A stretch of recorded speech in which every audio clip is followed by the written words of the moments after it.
Coach, how do you look at this Omaha team? What's your scouting report on them? You've already seen them, but now you go to their place. Yeah, I mean they're playing well. Their league play has been really impressive, and they've always been good at home. We've played them a lot over the course of our history, so we're looking forward to a great series. It was a great series here last time. Their goalie's arguably the best goalie in the league, so you got to be able to solve him if you're going to have success. And the best way to solve a great goalie is just get in his eyes and throw everything on him and really test him. Dylan Jackson back on the ice today.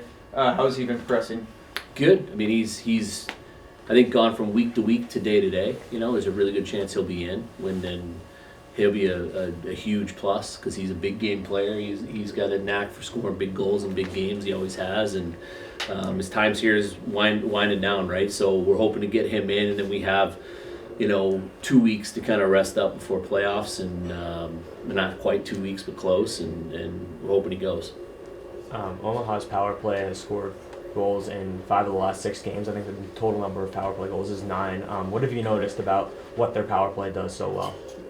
I mean, they've always had a good power play. They're just really well structured, and they get pucks to the net. It's not rocket science. They're pretty simplistic with how they and deliberate about how they go about their business, and it works well for them. It always has. They've always ran a really good power play.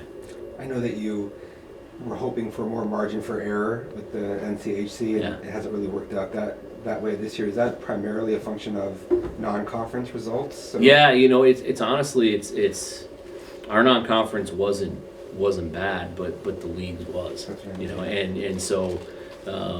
Unfortunately, it's just one of those things. I mean, any other year in the history of this league, right now we're probably a lock for at worst a 3 seed, right?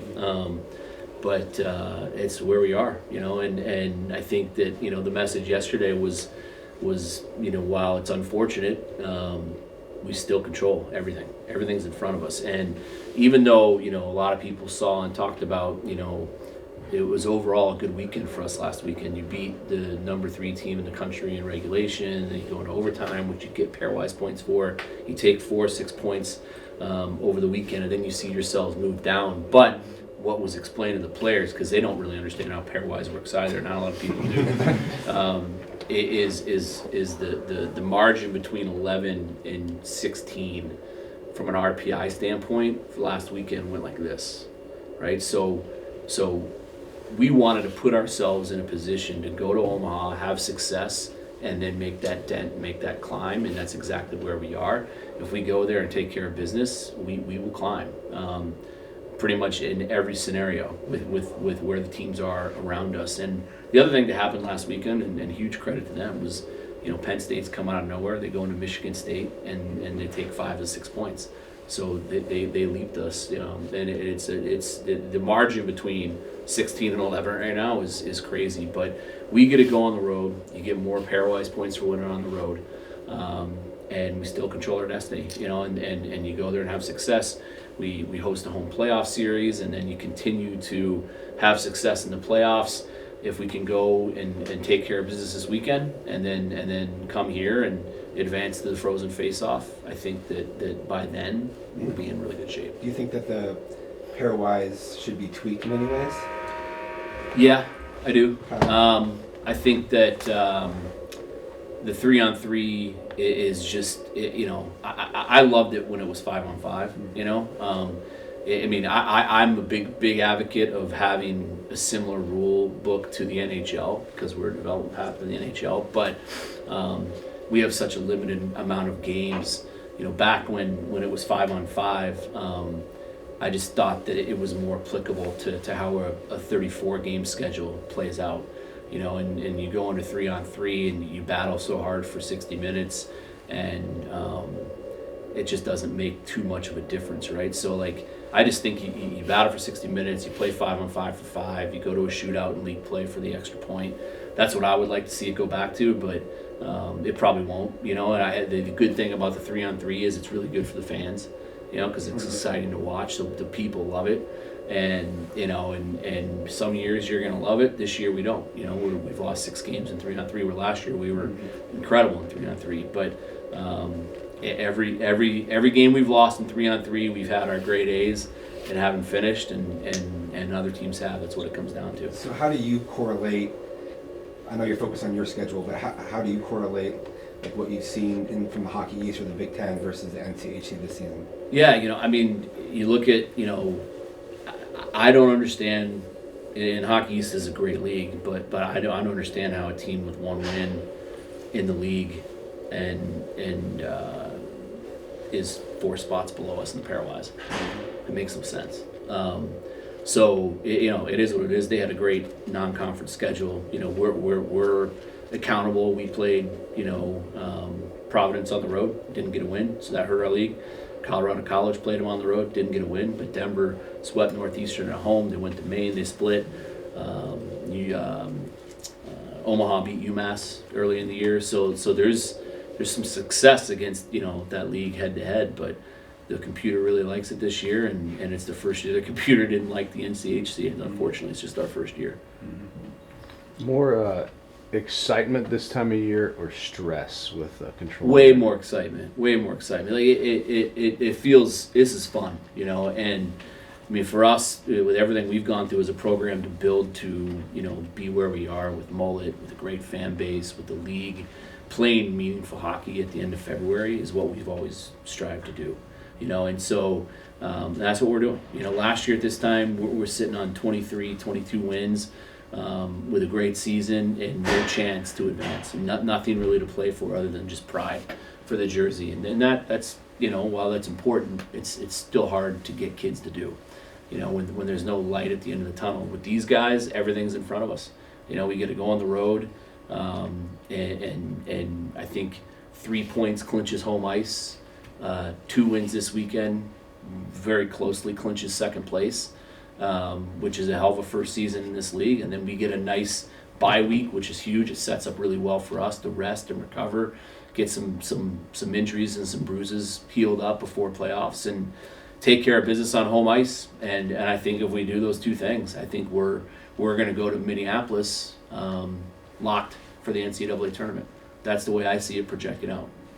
Your team's grown all year, Coach, but last week, obviously after last week when you went back and look, how do you feel just like with last week and the team has grown? I mean, I think we've grown every weekend knowing that no matter who we play, we can win because we've beaten everybody we played. So that's the biggest step I think our program has taken this year.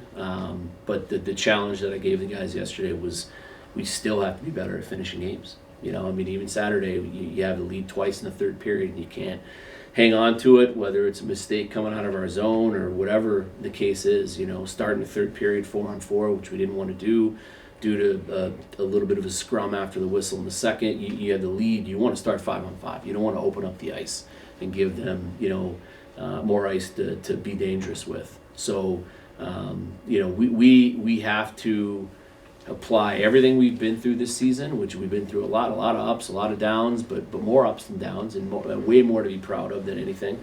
But we've got to finish games. We're going to be in position, and we're going to be in a position again this weekend to finish games, and the guys have to do it. They got to learn from our past, and whether it's a big save in the big moment or managing pucks the right way, living to fight another day, and knowing when to make a play and when not to make a play.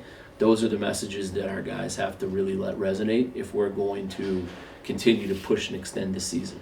And then leading the conference, in blocks, I know Javi talked about it after Friday's game, but just obviously it's a sense of pride, a sacrifice. Yeah. But when other teams are seeing how much you're doing that and getting blocked, how frustrated do you feel their team's getting on the ice? It's not an option here. Like if you're not willing to put yourself on the line, you're not going to play.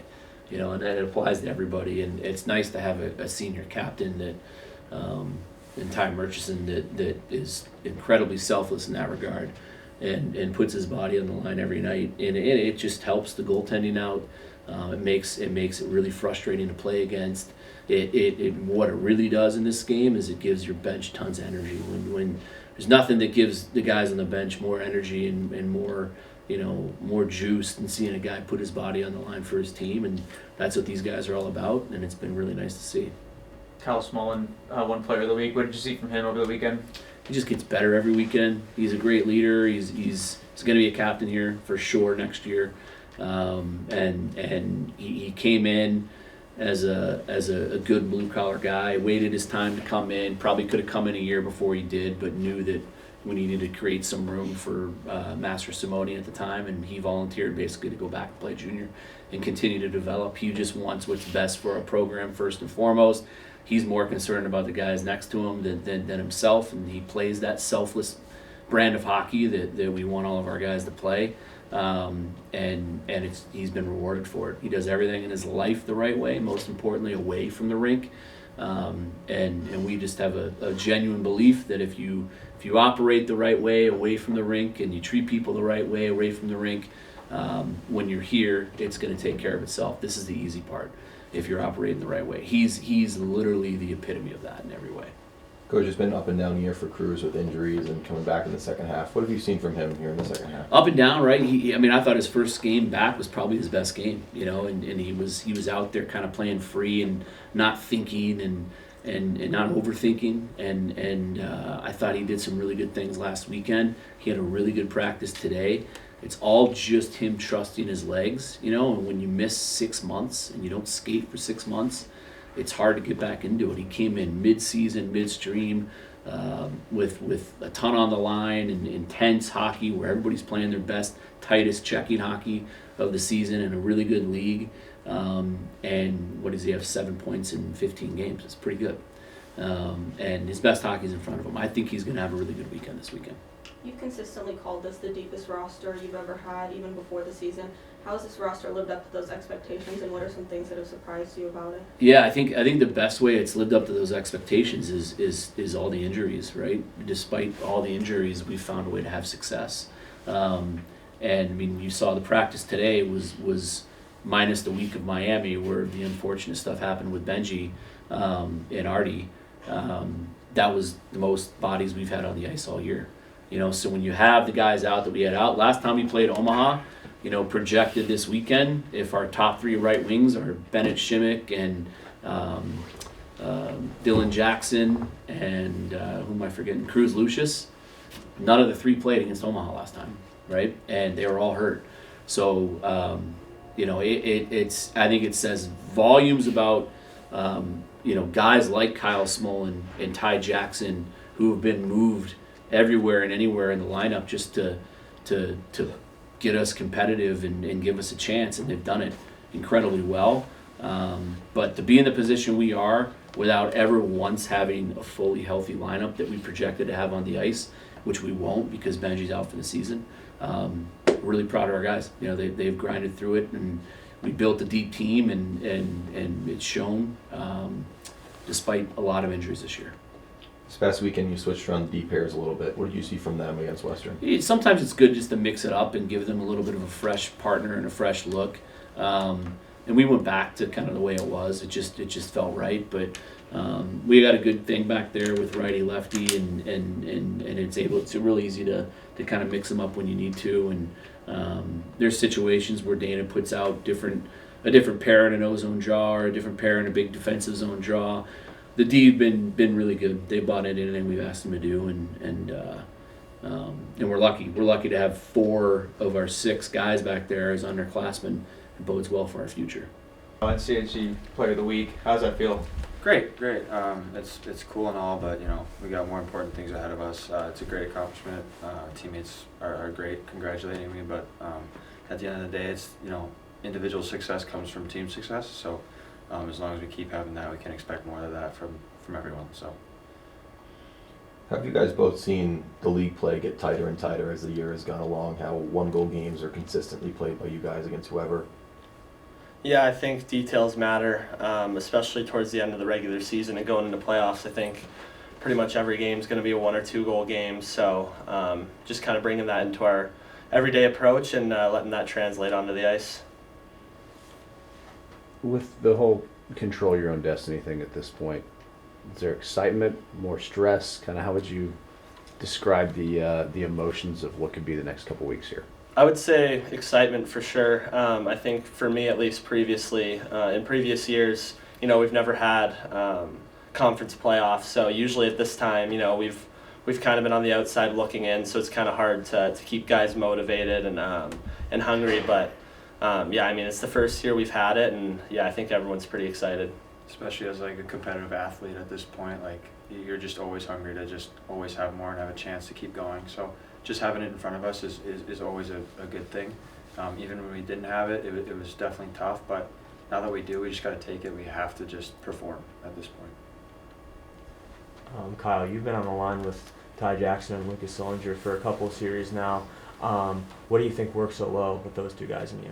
They're just two really old, really smart guys. That's what it comes down to. They've been around the block for a long time. I mean, a young guy like me being able to play with two guys like that are responsible, smart, and just know the game and have been around, it's just easy, really. I mean, as long as I give my best effort and my best foot forward, I mean, nothing can really go wrong. So. Ty, have you seen the younger defensemen, the 400-classmen, especially the 3 freshmen, kind of grow up as the season has gone along?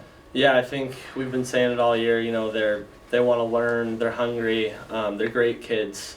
You know, everyone in the locker room has fit in so nicely this year, and they're mature. You know, they're 04s, so they had a couple years of juniors. They were leaders on their teams there. So yeah, no, I mean these guys. You know, they're still on the ice working on their game. So yeah, they're hungry to get better and they want to win.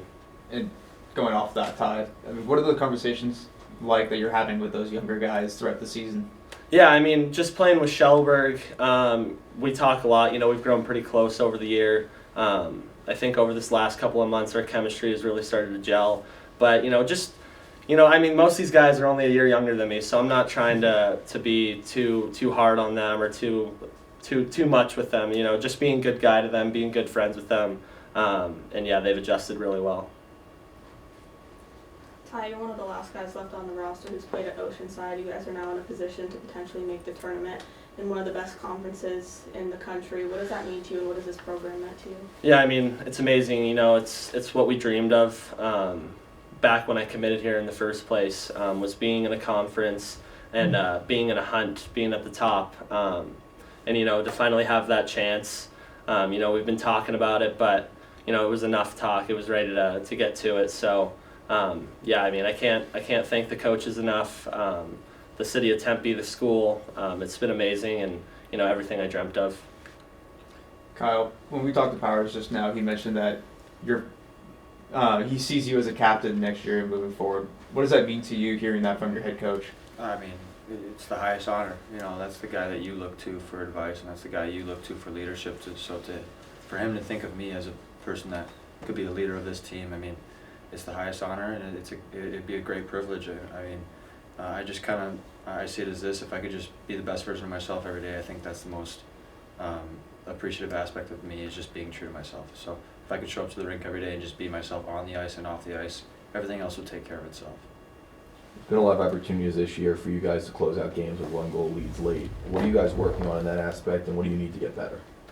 I think just, you know, we talked about it as a team, and I think we've come to the conclusion that we just kind of have to be killers at this point. We kind of got to take the game and then just end it. Really, we got to smell the blood in the water. We just got to really take it. Honestly, it's just the only way to put it. You can't keep letting teams crawl back, especially this late in the year. Because when it comes down to it, if you give a team just a little bit of life, they're going to take a whole mile. So I think that's the biggest thing. Yeah, I think the message that Powers has been conveying is that we got to play to win and not play to not lose. So just, you know, not sitting back on our heels if we have a 1-goal lead, and kind of hoping to just keep it out of our net. You know, we got to take it in our own hands and end the game. To piggyback off that a little bit for you guys, what do you take from this past weekend? I mean, obviously with Western Michigan, but I mean, throwing first punches, they're throwing back, and I mean, kind of like a boxing match, just standing in the middle of the ring. What do you guys take from that? Yeah, I mean, it was an exciting weekend. They're a hell of a team. You know, to get 4 out of 6 points was huge. But to be honest, I still don't think we played anywhere close to our best hockey. So, you know, I think we're getting there, and it's the right time to be building towards playing our best hockey. But yeah, I mean, it was a good step, but we're hungry for more. What do you think is that next step for you guys to take? Yeah, I mean, I think every game we kind of excel at different things. We just have struggled a little bit to put it all together fully, a full 60 minutes. But obviously you can see we can score, we can come back. So just putting that all together for the playoffs in these last couple of games will be huge. You guys saw Omaha in November. What did you notice about what they do structurally that makes them difficult to play against? Yeah, I think just with our structure, how fast we are. Powers was saying it in practice today. I think our game fits well into how they play. I know we haven't got too much into film on them again. I know they've gotten some guys back and changed some things, so we'll look into that this week. But should be a good weekend. And like on top of that, last time we saw them, I don't think they saw nearly our best. We weren't healthy. We kind of were really struggling to score. So not only do they have some things changed, I mean we have a lot too that we have gained from it too. So it's gonna be an exciting series. So Kyle, can you take us through that Friday night face-off, up one, and is this just trying to clear the puck down? You got a little lucky, or what was the mindset there? yeah, I mean their structure, their face-off structure, they don't have a defenseman in the middle of the ice, and in that situation, we're trying to find ways to take advantage of it. And I heard that Hicksey was, I guess, yelling from the bench just to shoot it, and I lost the first one. They got a shot off. I was getting frustrated, and I was like, you know what, I just gotta change it up. And I saw he was a lefty on the dot, so I had a chance to fire it down, and I let it fly, and then the green was breaking to the right, so it just kind of rolled in. So